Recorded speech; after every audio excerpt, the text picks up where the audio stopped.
दो भाइयों में आपस में कुछ झगड़ा होने के कारण दोनों भाइयों ने जमीन में हिस्सा बांट कर लिया और घर में एक दीवार खड़ी कर दी है और बोलचाल बंद है। ये सुन गुरुदेव को थोड़ा बुरा लगा। उन्होंने फिर रामायण का एक प्रसंग सुनाया कि जब राजा दशरथ ने राम जी को 14 वर्ष वनवास को भेजा तो एक दिन राम, लक्ष्मण और माता सीता एक जंगल से गुजर रहे थे। जंगल के रास्ते थोड़े अटपटे होते हैं। जब तीनों रास्ते से निकलकर एक स्थान पर पहुंचे जहां उन्हें रात बितानी थी, लक्ष्मण जी ने रुकने की व्यवस्था की। रात्रि समय में भगवान राम के पास वन देवी आई और भगवान को प्रणाम किया। वन देवी बोली, भगवान, आज आप मेरे वन में, मेरा तो वन पवित्र हो गया, आप आज्ञा दे, मैं सब व्यवस्था आपको कर देती हूँ। भगवान राम बोले, देवी, हमें बहुत लंबे समय तक यहाँ रहना है। हम किसी तरह अपने रुकने और जंगल से फल फूल खाकर समय बिता लेंगे। आप परेशान ना हो देवी, और कुछ मेरे लायक सेवा हो प्रभु। देवी, हमारा एक काम आप जरूर कर दीजिए, आज्ञा दीजिए प्रभु।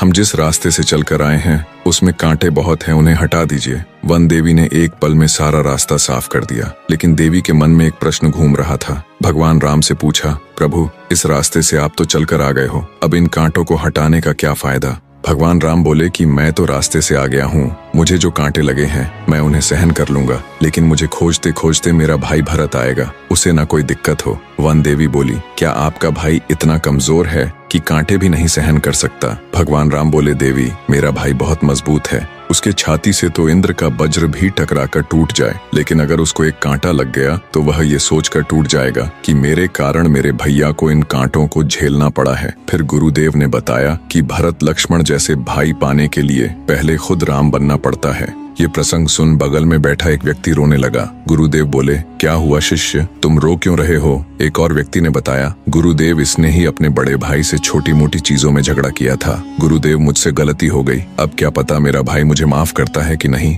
गुरुदेव बोले, भाई भाई का रिश्ता ही कुछ अलग होता है। तुमको कल अपने भाई के पास जाकर उनके चरणों में गिरकर माफी मांग लेना, वो जरूर माफ कर देंगे। दूसरे दिन सुबह गुरुदेव अपने आश्रम को प्रस्थान किया। इधर रमेश सुबह सुबह अपने भाई के घर की तरफ जा रहा था। बलदेव यह देख थोड़ा हैरान था कि आज मेरा भाई मेरे घर क्यों आ रहा है। रमेश बड़े भाई बलदेव के पास घुटनों के बल बैठकर हाथ जोड़कर माफी मांगने लगा। ये देख बलदेव का दिल सहज हो गया। बोला, छोटे उठ, मैं तो तुझसे कभी ईर्ष्या की ही नहीं। भैया, क्या सच में आपने मुझे माफ कर दिया? हाँ मेरे भाई, माफ कर दिया। ये सुन रमेश की खुशी का ठिकाना ना रहा। इधर गुरुदेव जब अपने आश्रम पहुंचे तो सावित्री उनका बेसब्री से इंतजार कर रही थी। उनको देखते ही सावित्री के चेहरे पर खुशी आ गई और जल्दी से ही एक ग्लास पानी लेकर आई। गुरुदेव ने आराम से बैठकर पानी पिया। सावित्री बोली कि कैसा रहा सफर और कोई खुशखबरी जल्दी बताओ। गुरुदेव बोले कि लगता है हमारी बिटिया का भाग्य अच्छा है, लड़का सुंदर और आज्ञाकारी पुत्र है। अंदर बैठी गौरी भी बातें सुन रही थी। मन ही मन भगवान का लाख लाख शुक्रिया किया। गुरुदेव बोले, वह जल्द ही हमारे आश्रम में आकर रिश्ता पक्का करेंगे। अब तो भगवान ही हमारी बिटिया का घर बसा दे।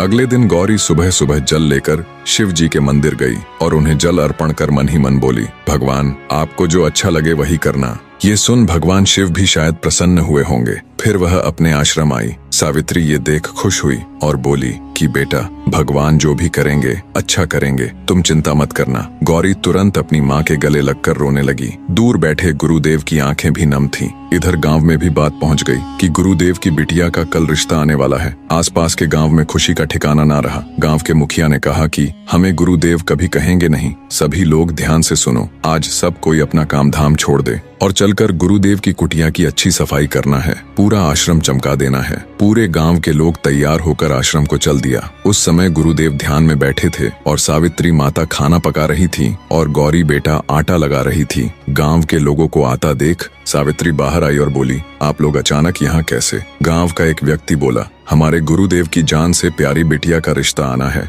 हम पूरे आश्रम को चमकाने आए हैं माता। नहीं, आप लोग खा माँ खा परेशान हो रहे हैं, हम कर लेंगे माथे, आप हमें मना मत करिए। हम लोगों के रहते आपको साफ सफाई करना पड़े, ये हम कदाचित नहीं होने देंगे। हाँ माते, हमें भी पुण्य कमाने का मौका दे। सावित्री सबकी बातें सुन हल्की मुस्कान के साथ खड़ी रही और गांव वालों की जिद से हार गई। फिर गांव के लोग सभी मिलकर पूरे आश्रम के आसपास के एरिया की सफाई की और कुछ ही घंटों में आश्रम चमचमाने लगा। फिर गांव के लोग चले गए, लेकिन मुखिया ने कहा कल 9 बजे सभी लोग आश्रम में उपस्थित हो जाना। जब गुरुदेव ध्यान से उठे तो देखा कि आश्रम और आसपास सफाई थी। सावित्री, ये अचानक इतना जल्दी कैसे हो गया? आपने इतने शिष्य बना रखे हैं। वो लोग आए और करके चले गए। आपको मना करना था, उन्हें क्यों परेशान किया? आपके इतने अच्छे शिष्य हैं कि सुनते ही नहीं। गुरुदेव के चेहरे पर हल्की मुस्कान आ गई। जब गुरुदेव रात्रि में आराम कर रहे थे तो कुछ का कुछ सोच रहे थे कि हमारी बिटिया अब चली जाएगी, घर सूना सा हो जाएगा। मैं जब बाहर से आता था तो तुरंत वह पानी पीने को लाती और हर रोज खाना भी परोस कर देती। उसके जाने के बाद कौन मुझे खाना पानी देगा? सोच सोच कर आंखों से आंसू निकल रहे थे और पता भी नहीं चला कि रात कब निकल गई। सुबह करीब 9 बजे का समय था। गांव के लोगों ने आश्रम वाले रास्ते में अच्छे अच्छे फूल बिछा दिए और आश्रम के बाहर एक छोटा रंगीन कपड़ों से सजाकर पंडाल तैयार किया और 3-4 अच्छी अच्छी कुर्सियां रखी। आश्रम के बाहर लड़कियों ने एक खूबसूरत रंगोली बनाई और सभी गांव वाले बैठ गए, मेहमानों के आने का इंतजार करने लगे। गुरुदेव भी ये नजारा देख भावुक हो गए। सभी गांव के लोगों का धन्यवाद किया। करीब 11 बजे साधु महात्मा और उनकी पत्नी आश्रम आए। आश्रम का नजारा देख दोनों हैरान रह गए कि महाराज के आश्रम की खूबसूरती और सजावट तो लाजवाब है। साधु महात्मा के स्वागत के लिए फूल बिछाए गए। साधु महात्मा ने मन ही मन सोचा कि महाराज दिखने में तो बहुत शांत और सरल लग रहे थे, लेकिन इनके ज्ञान और स्वभाव से तो आसपास के लोग बहुत प्रभावित हैं। गुरुदेव ने हाथ जोड़कर उनका स्वागत किया। साधु महात्मा गर्व के साथ पंडाल के अंदर बैठे। सामने कुर्सी पर गुरुदेव बैठे। थोड़ी देर बातचीत के बाद गौरी एक खूबसूरत साड़ी पहनकर पानी लेकर आई। मातेश्वरी गौरी को देख बहुत प्रभावित हुई। साधु महात्मा ने पानी पिया। गुरुदेव बोले, स्वामी जी, कोई आपके लायक सेवा हो तो बताओ, अब तो आज्ञा हमें आपकी चाहिए। मैं कुछ समझा नहीं स्वामी जी। मातेश्वरी ने कहा, हमें आपकी बेटी पसंद है तो क्या रिश्ते का शुभ मुहूर्त निकाले। ये सुन गुरुदेव के खुशी के आंसू आ गए और कहा, जैसी स्वामी जी की आज्ञा हो। फिर साधु महात्मा ने अपना पत्रा खोला और दोनों के गुण मिलाए और एक शुभ दिन का चयन किया। अक्षय तृतीया को सबसे अच्छा मुहूर्त है। थोड़ी देर बाद साधु महात्मा को अच्छे से बैठाकर भोजन कराया गया और फिर उनकी विदाई की गई। उनके जाने के बाद गुरुदेव ने गांव वालों को बताया कि महात्मा ने रिश्ता पक्का कर दिया है। अगले महीने अक्षय तृतीया को विवाह का दिन तय किया है। ये सुन गांव वालों की खुशी का ठिकाना न रहा। आप सभी से हाथ जोड़कर निवेदन है, आप सभी आने का कष्ट करें। गुरुदेव, आप चिंतित मत होना, वो हमारी देवी समान बिटिया है। सारा कार्य हम करेंगे। फिर गांव के लोग खुशी खुशी अपने गांव को चल दिया। समय बीतता गया और आखिर वो दिन आ गया जब गौरी की शादी होनी थी। गांव के लोगों ने उस आश्रम को स्वर्ग जैसा सजाया। समय पर साधु महात्मा बारात लेकर आए और गुरुदेव और सावित्री ने आदर पूर्वक और सभी रस्मों के साथ उनका स्वागत किया। खाना बनाने का काम गांव के लोगों ने किया। खाना परोसने का काम गांव के लोगों ने किया था। स्वागत वाले रास्ते को फूलों से गांव वालों ने सजाया। तरह तरह की रंगोलियां गांव की लड़कियों ने बनाया। सारे धूमधाम से गौरी का ब्याह हुआ और दोनों ने अग्नि के फेरे लिए और शादी के पवित्र बंधन में बंध गए। सारी रस्में होने के बाद विदाई की तैयारी की गई और लास्ट बार रो रो कर गौरी पापा के गले मिली और अपनी माँ के गले मिली। इसके बाद उसकी विदाई की गई। उसके जाने के बाद तो मानो कोई हमारी चमक ले गया हो। गांव के लोगों की आंखें नम थीं। इधर गुरुदेव का रो रो कर हाल बेहाल था और सावित्री माता भी रो रही थी। गांव के मुखिया ने गुरुदेव को संभाला। गुरुदेव, बेटी को एक ना एक दिन विदा होना ही पड़ता है, वहाँ भी वह बहुत खुश रहेगी। आप थोड़ा धैर्य बनाओ और अपने आप को संभालो। गांव की महिलाओं ने सावित्री को संभाला। आप लोगों ने हमारा बहुत सहयोग किया है, इसका मैं हमेशा आप लोगों का आभारी रहूंगा। गुरुदेव, हम अपने हैं ऐसा बोलकर हमें शर्मिंदा ना करें। फिर सभी लोग अपने अपने घर को गए। अगले दिन गुरुदेव आश्रम में टहल रहे थे और अपनी गौरी का बचपन याद कर रहे थे। शादी के बाद गुरुदेव बेचैन रहने लगे थे। सावित्री किसी तरह अपने को संभालती और गुरुदेव का ध्यान देती। ऐसे ही कुछ दिन बीतते गए। एक दिन गुरुदेव ने सावित्री से कहा कि मैं कुछ दिन भ्रमण करके आ रहा हूँ, थोड़ा मन भी हल्का हो जाएगा। सावित्री ने भी कहा, ठीक है। गुरुदेव एक दूर भ्रमण पर निकले। उस समय 9 दुर्गा के दिन चल रहे थे। रास्ते में एक गांव में माता रानी का एक पंडाल दिखा तो गुरुदेव ने सोचा कि आज यही रुकते हैं। गुरुदेव वहां पहुंचे। इस गांव में वह पहली बार आए थे तो गांव के लोगों ने ऐसे ही साधारण उनकी व्यवस्था की। गुरुदेव ने भगवान का स्मरण कर रात्रि बिताने का फैसला किया। अगले दिन गांव के लोगों ने एक भंडारा और एक रामायण की कथा का प्रसंग रखा। संयोग की बात की, जिन्हें रामायण सुनाना था वह पंडित जी किसी कारण से नहीं आ पाए। गांव के लोगों में खलबली मच गई कि ये तो दुखद संदेश है। तभी गुरुदेव वहां पहुंचे और बोले कि आप लोगों की आज्ञा हो तो मैं प्रसंग को पूर्ण करता हूं। वहां के लोग उन्हें जानते तो नहीं थे, लेकिन उन्हें देख ऐसा लग रहा था कि ये कोई साधारण ब्राह्मण नहीं है। सभी गांव वालों ने सहमति दी फिर गुरुदेव ने मंच पर बैठकर रामायण सुनाई। आज शायद पहली बार हुआ होगा कि उनकी रामायण को सुनने आसपास के गांव के लोग आ गए। सभी लोग गुरुदेव के मुख से रामायण सुन धन्य हो गए। सभी लोग गुरुदेव से उपदेश या गुरु दीक्षा लेना चाहा। जब रामायण खत्म हुई तो गांव वासियों ने उनकी बहुत तारीफ की। गुरुदेव बोले, सब भगवान की कृपा है। गुरुदेव हमें जीवन का कुछ उपदेश दो जिसको हम अपनाएं। गुरुदेव बोले, जीवन में अच्छे कर्म करते रहिए। नहीं गुरुदेव, आप हमें उपदेश दो, हम उसे अपने जीवन में उतारेंगे। अच्छा, आप लोग अपनी अंतरात्मा से मुझे वचन दो जिसका पालन अपने जीवन भर कर सको। सभी ने कहा, हाँ ये सही है। किसी ने गुरुदेव से कहा कि मैं हर रोज सुबह सुबह भगवान को जल चढ़ाऊंगा। गुरुदेव, मैं झूठ नहीं बोलूंगा। गुरुदेव, मैं दूसरों की मदद करूंगा। गुरुदेव, मैं हर रोज भगवान का आधे घंटे नाम जप करूंगा। ऐसा करते करते सभी ने कुछ न कुछ गुरुदेव को वचन दिया। तभी एक व्यक्ति बच गया। गुरुदेव बोले कि भक्त, आप भी कुछ जीवन में अपना लो। गुरुदेव, मुझसे ना हो पाएगा। जीवन में बहुत से कार्य हैं, कुछ भी अच्छा कर सकते हैं। गुरुदेव, ना तो मैं टाइम से उठता हूँ, किसी दिन मैं नहाता भी नहीं हूँ, लोगों की मैं मदद भी नहीं करता और ना ही मैं किसी को पैसे देता हूँ। तभी गांव का एक व्यक्ति बोला, भैया, हम सभी ने गुरुदेव को कुछ ना कुछ वचन दिया है, तुम भी कर लो जो तुम्हारी इच्छा हो। उस व्यक्ति का नाम जग्गा था। वह सोच विचार कर बोला, गुरुदेव, क्या मैं ये वचन ले सकता हूँ कि मैं कभी किसी को पैसे नहीं दूंगा? गुरुदेव बोले, हाँ क्यों नहीं, ठीक है तो मैं आज से किसी को पैसे नहीं दूंगा। गांव के लोग उसे पहले से जानते थे, वह पहले से ही था कंजूस, अब और हो जाएगा। इसके बाद गुरुदेव ने अपना प्रस्थान किया। जग्गा छोटा मोटा एक किसान था, खेती में भी वह मेहनत करता था और अपने परिवार का गुजारा करता। एक दिन की बात थी,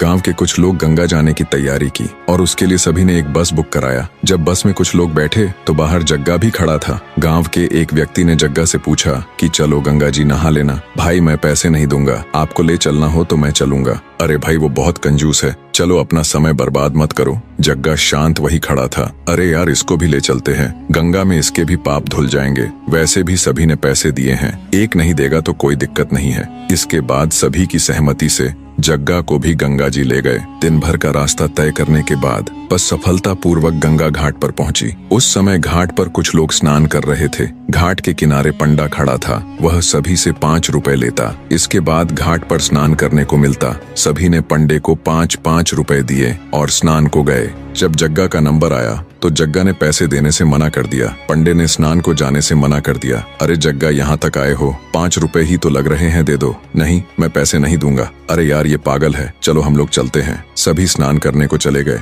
और रात्रि में सभी मिलकर भोजन पकाया। रात्रि के समय जग्गा नदी के घाट पर थोड़ी दूर तक गया और जहाँ आसपास कोई नहीं दिखा वही वह नदी में स्नान करने लगा। जब वह बाहर निकला तो सामने एक साधु खड़े थे। बोले कि बिना पैसे दिए आपने यहाँ स्नान कैसे किया? जग्गा शांत खड़ा रहा। चलो, स्नान करने का 2 रुपए किराया दो। मेरे पास पैसे नहीं है, आप लिखा दो, हम लेने आएंगे। जग्गा ने सोचा, 15 रुपए किराया लगाकर ये मेरे गांव 2 रुपए लेने थोड़ी आएगा, लिखा देता हूँ, मुझे अभी पैसे भी नहीं देने पड़ेंगे। ये सोचकर साधु के खाते में उसने लिखा दिया और जग्गा वहाँ से अपने गांव वालों के पास गया। अरे जग्गा, तुम कहाँ चले गए थे? उसके बाल भीगे और कपड़े भी भीगे थे। तो एक व्यक्ति बोला कि वह पैसे बचाने रात में स्नान करके आ गया। सभी लोग हंसने लगे, लेकिन जग्गा शांत कुछ नहीं कहा। सभी ने भोजन ग्रहण किया और अगली सुबह गंगा माँ को प्रणाम करके अपने गांव को प्रस्थान किया। ऐसे ही कुछ समय बीतता गया। एक दिन जग्गा घर के बाहर बैठकर कपास निकाल रहा था। इधर साधु गांव के रास्ते से चले आ रहे थे। जग्गा की जैसे नजर पड़ी, वो हैरान हो गया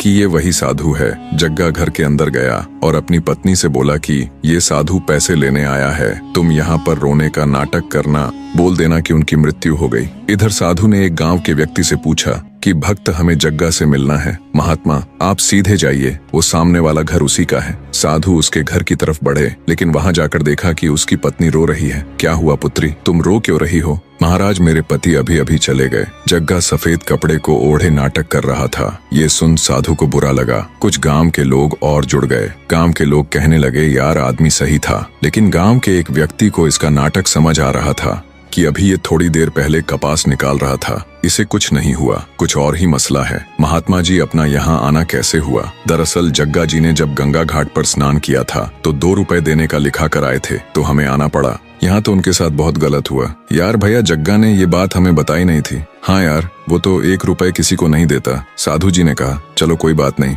हमारे भक्त का कर्ज रह गया, अब हम आए ही हैं तो चलो इनका अंतिम संस्कार की प्रक्रिया भी पूर्ण कराकर जाते हैं, इनको भी मोक्ष मिल जाएगा। सभी गांव वालों ने एक अर्थी की सैया बनाई और राम राम कहते हुए जग्गा को अंतिम संस्कार करने ले गए। जब जग्गा को लकड़ी के ढेर के ऊपर लेटा दिया, वह व्यक्ति परेशान हो रहा था कि यार 2 रुपए के पीछे जान दे रहा है, उससे रहा न गया। उसने पंडित जी को इसकी सूचना दी। पंडित जी ये सुन हैरान कि ये व्यक्ति इतना कंजूस है। साधु महात्मा, हम एक मंत्र पढ़ दे जिससे इसको मोक्ष की प्राप्ति हो। हाँ हाँ क्यों नहीं, पंडित जाकर जग्गा के कान में बोला। उठ जाओ, नहीं ये लोग आग लगा देंगे। पंडित जी मैं पैसे नहीं दूंगा, आप चाहे आग लगा दीजिए। पंडित ने सोचा कि इसे मरना ही है तो मर। लोग ने चिता पर अग्नि की लपट लगा दी। थोड़ी देर बाद आग तेज होने लगी। जग्गा जलने ही वाला था। साधु के रूप में भगवान उससे हार गए और अपनी माया से तेज आंधी तूफान चलाया, जिससे वहां के सभी लोग डर कर भाग गए। और फिर भगवान ने जग्गा को उठाया। हम तुम्हारी वचन और निष्ठा के प्रशंसनीय हैं और तुमसे बहुत खुश है। मांगो तुम्हें क्या चाहिए। भगवान जी आप मेरे 2 रुपए माफ कर दो बस। वो हमने माफ कर दिया। तुम और भी कुछ मांग सकते हो तो महात्मा मुझे इस जीवन से मुक्त कर दो। भगवान ने हल्की स्माइल की और कहा तथास्तु, और फिर दोनों वहां से गायब हो गए। जब वहां आंधी तूफान का प्रकोप धीमा हुआ और बारिश बंद हुई, फिर सभी लोग फिर उस चिता के पास पहुंचे, लेकिन वहां बुझी लकड़ियां और कपड़े डले थे। ना तो वहां जग्गा था और ना ही वो साधु। गांव के लोग सभी हैरान कि वह दोनों कहाँ गए। कुछ लोग इधर उधर देख रहे थे कि शायद आंधी पानी से कहीं छिप गए हो, लेकिन काफी प्रयास करने के बाद वह नजर नहीं आए। यार वो साधु कौन था? कहीं कोई तांत्रिक तो नहीं था, लेकिन वो अचानक गए कहाँ? वह सभी निराश अपने गांव को लौटे। उसकी पत्नी वहीं दरवाजे पर इंतजार कर रही थी, क्योंकि उसको सच्चाई पता थी। लोगों के चेहरे उदास और चिंतित थे। फूलवती ये देख थोड़ी हैरान हुई कि मेरे पति कहाँ है। चाची भैया का और साधु का कुछ पता ही नहीं चला। ये क्या कह रहे हो? वह बहाना बना रहे थे, वह मरे थोड़ी थे। लेकिन गांव के लोग पहले से ही कंफ्यूज थे कि आखिर वो गए कहाँ। फूलवती को चिंता और सताने लगी। वह भागकर चिता के पास गई कि ये लोग मुझसे झूठ बोल रहे हैं। वहां जाकर उसने देखा कि आधी जली लकड़ियां और आंधी पानी का बिखराव दिखा। वह देख घबरा गई। वह जोर जोर से अपने पति को आवाज देने लगी, लेकिन वहां कोई नहीं था। वह हताश और निराशा वहीं बैठ गई और उसकी आंखों से आंसू निकल रहे थे। थोड़ी देर बाद उसके पास पंडित आया।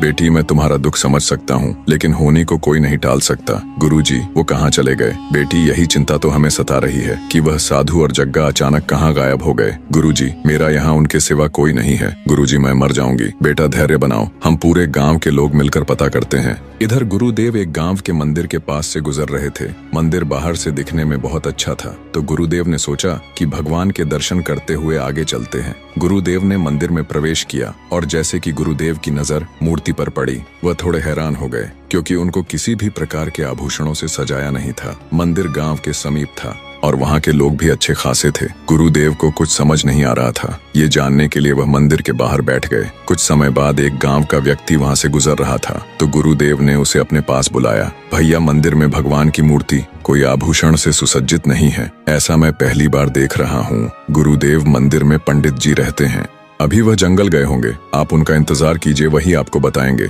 गुरुदेव ने कहा ठीक है। गुरुदेव वहीं बैठकर इंतजार करने लगे। पंडित जी को आते आते शाम हो गई। गुरुदेव ने पूछा कि हमें आपसे कुछ बात करना है। पंडित जी बिना जवाब दिया आगे बढ़ गए। गुरुदेव को थोड़ा बुरा लगा। पंडित ने स्नान किया और साफ वस्त्र पहनकर मंदिर के अंदर गए और भगवान की शाम की आरती की और थोड़ी देर भगवान का स्मरण किया। इसके बाद वह गुरुदेव के पास आए और बोले, महाजन बताइए आप कुछ कह रहे थे। गुरुदेव बोले कि भगवान की पूजा अर्चना पर इतना ध्यान देते हो, थोड़ी उनकी सजावट पर भी ध्यान दो। महाजन हमने बहुत प्रयास किया पर असफल रहे। मैं आपकी बात समझा नहीं। आज से 5 साल पहले की बात है। मैं इस मंदिर के करीब से गुजर रहा था। मैंने भी काफी लंबा रास्ता तय करके आया था। मेरी नजर मंदिर पर गई तो देखा कि मंदिर पर साफ सफाई नहीं है। बहुत सारे पत्ते और धूल पड़ी थी। मैंने एक झाड़ू बनाया और मंदिर की साफ सफाई की और उस दिन रात्रि का विश्राम यही किया। मंदिर के करीब एक गांव था, इसलिए लोग आते जाते रहते थे। उस दिन गांव के एक सज्जन व्यक्ति ने अपने घर से मेरे लिए खाना लेकर आए। मैंने भगवान का स्मरण कर भोजन ग्रहण किया और उन सज्जन का शुक्रिया अदा किया। उन्होंने कहा कोई बात नहीं महात्मा जी, इतना तो हमारा भी फर्ज बनता है। और इसके बाद सज्जन व्यक्ति अपने बर्तन लेकर चले गए और मंदिर में ही मैं फिर सो गया। अगली सुबह यही पास में एक नदी थी, तो मैं वहां स्नान करने गया और आकर भगवान का जल अभिषेक किया। उस समय मंदिर में कुछ लोग उपस्थित थे। ये जो मंदिर है इसमें आसपास के गांव के लोग आया करते थे और प्रेम पूर्वक भगवान का दर्शन करते थे, और जो भी श्रद्धालु की इच्छा होती तो भगवान पर चढ़ा जाता था। यहाँ कोई पुजारी नहीं था और ना ही मंदिर की देखभाल करने वाला। मैंने कुछ दिन यहाँ रुकना उचित समझा और मंदिर को स्वच्छ किया, कुछ अच्छे अच्छे पेड़ पौधे लगाए, सब कुछ ठीक चल रहा था। लेकिन एक दिन अचानक मंदिर में एक घटना घटी। मंदिर का 5 किलो का एक पीतल का घंटा था, वो रात में किसी ने चोरी कर लिया। ये सुन गुरुदेव को बड़ी हैरानी हुई कि ऐसी दुष्टता करने की हिम्मत किसकी हुई। और फिर सुबह गांव के लोग यहाँ इकट्ठा हुए। एक बोला, ये मंदिर कई सालों से चर्चित है और यहाँ आज तक ऐसी घटना नहीं हुई, ना ही यहाँ कोई रहता था, और इस साधु को आए 1 हफ्ता भी नहीं हुआ है, आज मंदिर का घंटा चोरी हो गया। हाँ भाई, हमें भी इसी साधु पर शंका हो रही है। लोगों ने ना जाने मुझे क्या क्या कहा, मैं सब सुनता रहा और चुप रहा, क्योंकि न्यायकर्ता सब देख रहा है। मैंने यही कुछ दिन और रुकना उचित समझा। लेकिन कुछ दिन बाद एक और घटना घटी। मंदिर की एक प्रसाद की फूले की थाली थी, वो चोरी हो गई। गांव वाले बोलने लगे कि साधु बाबा क्यों अपने लिए नर्क का घर बना रहे हो, भगवान की वस्तुएं क्यों चोरी कर रहे हो। मैंने कहा, गांव वासियों, मैं चोरी करके करूंगा क्या? मैं एक साधु हूँ, मोह माया से मुझे क्या मतलब। गांव के लोग उस दिन भी साधु को खूब सुनाया। मैं भी अब मंदिर छोड़कर नहीं जा सकता था, नहीं लोगों की शंका हकीकत में बदल जाती। लेकिन ठीक 3 दिन बाद तो किसी ने हद पार कर दी महाजन। भगवान की मूर्ति के ही स्वर्ण आभूषण और कीमती वस्तुओं को चोरी कर ले गया। कहानी का अगला अध्याय भी जल्दी ही आएगा, हमारे साथ जुड़े रहे।